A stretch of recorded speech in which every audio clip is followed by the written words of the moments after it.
This bike has got dual, well, everything.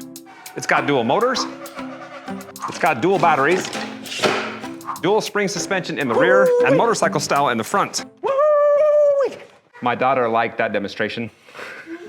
And you have dual riding modes, torque and speed. This is the Bandit X Trail Pro, and it's jam-packed with everything that you want in a high-powered and long-lasting e-bike. All right, so let's talk about the high-powered part first. Bandit gives you a bunch of options on how to use the 1,000-watt motor in the rear and the 750 in the front. This button, which is also the power button, changes the motor from front to the rear to auto to max. And then in the advanced settings, you can switch it from torque mode to speed mode. And then you have 7 different riding modes: Eco 1 and 2, Normal 3 and 4, Sport 5 and 6, and Off-Road, which is level 7. And then, no, that's it. Now this next part is a little bit confusing, so stay with me. Because when you set it to max, the assist levels, the riding modes, the 1 through 7, they don't matter. Both the throttle and when you're pedaling top out of the same, which is 37 miles an hour. Now that is close to the top speed. They got a top speed rating of 38 to 43. I was hoping to get over 40. Okay, so that's the first thing you need to know about this bike as far as power, is that when you set it to max mode, the assist levels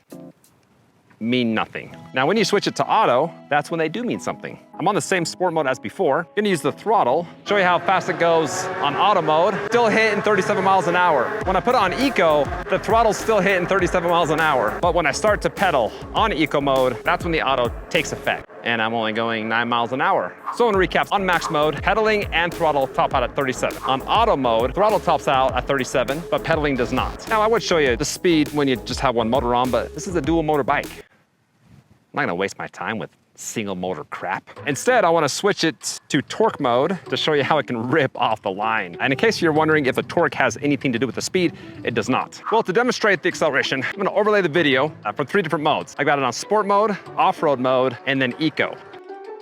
There's a few things we gotta talk about now. Take off my helmet, get warm. The first is that, again, throttle gives you full power. So for that test, I was pedaling, and there's a substantial difference between eco and sport mode, but not so much between sports and off-road. That felt pretty much the same. Now, I did test out the throttle on sport mode versus eco mode, and it felt the same to me too. So again, throttle just gives you full power. Something really unique with this bike that I've never had on any other bike is that I can actually spin the front tire when pedaling off the line. The power hits strong and hard. Now, if that power's a little bit too much, they do offer this in a single motor version for about $1,000 less. The one that I have, the dual motor version, costs $2,400. Now, that's a hefty price if it was just for one motor, but you get more than that. This dual motor version has dual batteries. They're both 48 volt and 20 amp hour. And when fully charged, which takes 5 hours per battery, they say it can take you up to 120 miles. That's a lot of miles. The next dual thing this has is suspension. Yeah. Ooh. Kind of hurts a little bit. What that demonstration should tell you is it's a little bit stiff. However, the front fork motorcycle style suspension, that's quite nice. And you got 75 millimeters of travel. Now it's also got dual brakes, and they are hydraulic. Got an ergonomic lever. Those are the types of brakes that I would expect for a bike in this price range. And then the last dual thing, which doesn't make too much sense now, but I'm going down a road that I can't get off track of. And that would be the headlights. Dual in the sense that there's a headlights and a tail lights. When they're off, you actually have daytime running headlights. They're lit up on the side, nothing in the middle. Hold that plus button down, shows you on the LCD screen that it's on, and that's when the light kicks on in the middle. And check out the tail light. It is built into the saddle, not the frame. This is the frame, this is the saddle. I think that looks pretty cool. And of course, when you hit the brake levers, that does flare up. But then you have turn signals. It is showing up on the screen, but there's no noise, and it also shows up in the rear. Here's a control pad, which I think looks pretty awesome.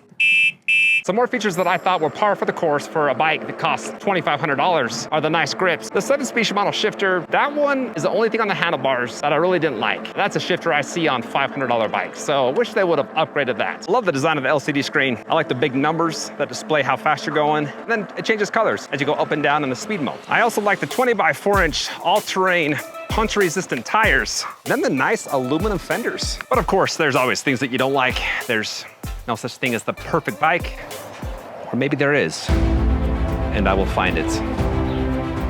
Yes, I will. Anyways, I want to talk about a few things that I didn't like. The seat is quite wide, so when you're pedaling, you're hitting the side of the saddle. They tried to make that a little bit more comfortable by sloping it down, and the saddle is actually pretty hard. And it doesn't adjust either. This is a moped style bike. And so if you are pedaling, which I have told you never to do, your knee's coming up quite high. I'm a 5'11" guy, and you can see the distance there. it's pretty close. Now it can hold up to 440 pounds. That's a ton of weight. Caught in a little bit of a rainstorm. It is coming down. Oh man. Gonna have to make this a hasty hill test. At the bottom of the hill, this is a 23% grade. It's starting to rain, so we're gonna go highest mode, max motors, and it's still climbing 11 miles an hour. You can see how far I've coming up over the top. Oh yeah, there we go. Sweet. All right, well, I made it home. I survived the storm. Guys, awesome bike. You got plenty of power, you got a huge range, you got all the nice gear that you would expect for a bike that's 2,500 bucks. And I know that because I've reviewed a few other bikes in this price range that I'll have on the screen. So go check those out. As always, thanks for watching, and I'll see you on the next one.